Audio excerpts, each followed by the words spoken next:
Now we talked about this before. Starting five revisited. So a couple weeks ago, right? Maybe it was a couple weeks ago, we talked about the starting five. And I think we kind of had a little bit of a different opinion as to who, not too much, but as far as who we thought would be starting.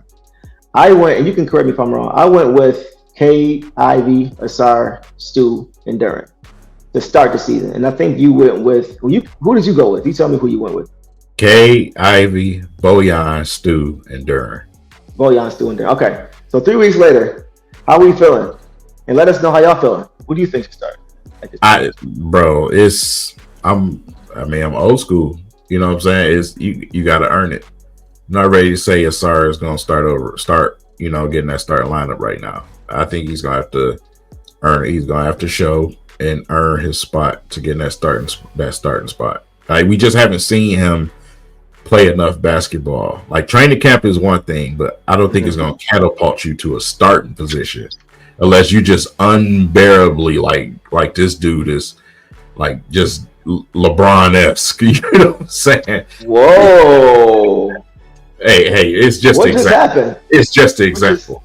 That's a great example. Jordan never would have to, That's one of the best examples I think you've never used. Go ahead. No, but seriously, I just don't think he's going to crack that starting spot simply because of the veterans he got in front of him. What these veterans have done, I think he's going to have to earn that. It's going to have to be. We cannot hold this guy from starting. You know what I'm saying? But I think that comes somewhere later on, mid season or something, maybe after a trade, because Bojan, this is his last half a season. Like, we just know this is his last half a season. So right. He'll have his opportunity. I don't think it's going to be starting out the gate though. Okay. So I wanted to ask you as a follow-up, what would he have to do in your mind? Like, what is the equivalent to you of proving it? What does he have to do to prove it, to be at that point where you're like, man, I know he's a rookie, but you got to start. What do you have to see? Be decent enough on the offensive side of the ball where he can knock down a jump shot. I mean, fast breaks is one thing, but you got to be able to at least contribute a little bit to the offense. We all know what it's like when a player can't contribute much to the offensive end. We just seen that, right? Mm-hmm. So players get, fans, as fans, we get impatient with that.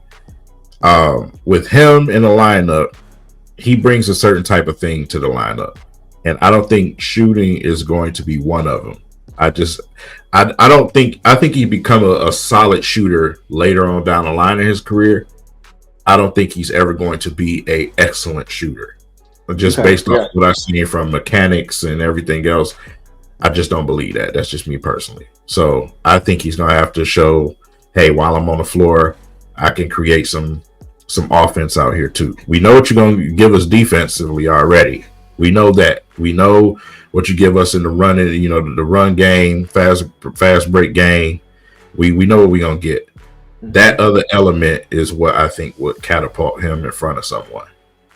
And that is what I believe as well. That's why I asked you, because I wanted to see if you kind of felt the same way I did about what we would have to see. 50-50 balls, getting 75% of them. Deflections. You got to be right. Covering up, rotations. Just making the right reads defensively. That is going to be most of his offense. You know what I mean? That's going to be most of his offense. Is because we saw how many easy buckets he got off of his defense. Blocking guys shot at the 3-point line. Once again, it is Rico Hines, but you see the potential. He did it in summer league as well. So I think his offense is going to come off of his defense, and I think that is what's going to allow him possibly to start day one. Because we always talk about it, defense first. We know we need spacing. You're right.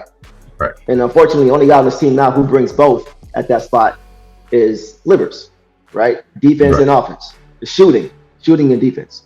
So I think if he's able to prove it from that perspective, from the defensive side, getting Ivy easy buckets, which leads to Ivy, scoring in bunches, getting 4 or 6 straight points because of the easy bucket he got. You know what I mean? Things like that affect the game, I think, are how he's gonna get his way possibly to that starting five. But he has to do that. He has to be a plus on the floor. Yeah. Y2K. You don't wanna see buff that Y2K. Breaking records set by Michael J. Bringing glory days back to the future, Michael J. He's way ahead of his time, he's got a plan, yeah. Led off by none other than his brother Cannon. If this is more than a game, it's a passion. While they sleep, we working, cause I'm action.